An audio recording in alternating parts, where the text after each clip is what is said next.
FC Barcelona, FC Barcelona. Please, please do not introduce me to a standard of living that you are not going to maintain. Okay, because what I just witnessed there in that match against Athletic Bilbao, and of course the first semi-final of the Super Copa de España, was just an utter demolition job. I mean, match over by halftime. It's like it's a whole different team that I was watching here. Okay, so Barcelona, please, unless you're going to keep this up for at least the next month, don't don't do this. All right, don't put me in this mood.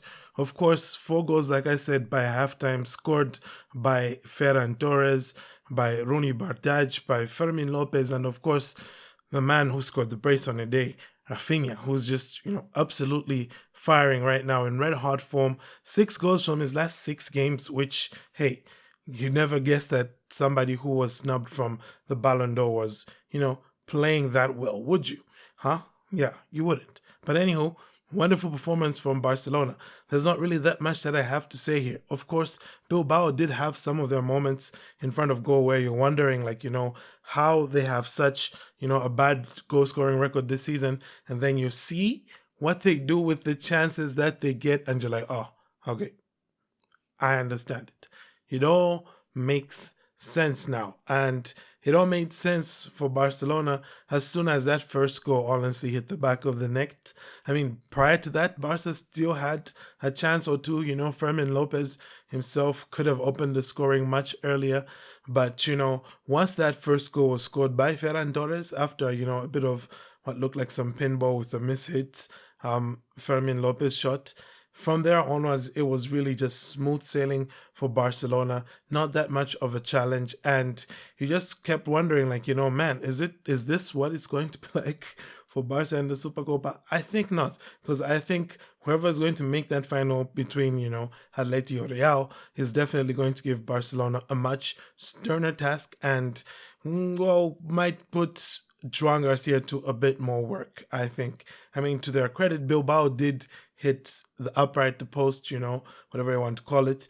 And, so they could have easily pulled one back before halftime. And maybe that could have, sparked something within them just for that, that Basque pride for them to, like, just fight for that, extra something, just so you don't go down as sad as they did here. Because honestly speaking, Barca wrapped up this match, like I said, by halftime. And, they just threw in one, just for good measure, about 6 minutes into the second half.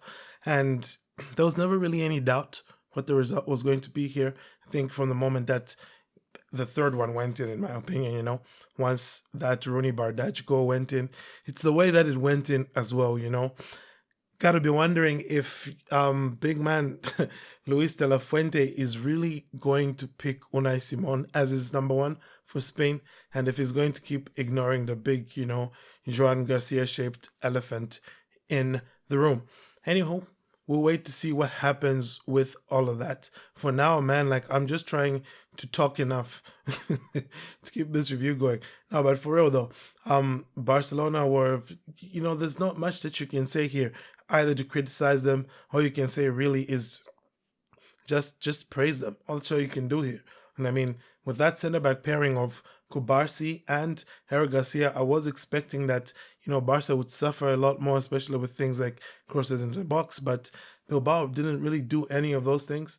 And sometimes it's not really such a good thing to play a team that was with the kind of rhythm that Bilbao had, like, right before a big match on a Sunday, just because, you end up dropping your guard, you know what I mean? You end up going into the next match taking things for granted. Whereas I would say if Real Madrid especially beats Atletico de Madrid, then they would have come through, two tricky matches, to say the least, like, Real Betis and Atletico de Madrid, and won both of them. And, that kind of confidence, whilst Barcelona is coming in, maybe feeling themselves a bit too much, that sort of thing can lead to you, losing if it's something like a final. But yeah, we'll wait to see what happens. finally got some rest here for Lamine Yamal, though he still came on, but he didn't start. He came on as a substitute, way beyond the 60th minute. So I guess that's as good as rest gets for him. And probably, Flick just put him on for the fans, just so the fans can be like, hey, we saw Lamine Yamal.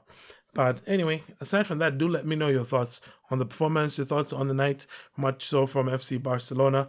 But thank you all for tuning in. To have a great day, and Forza Barça.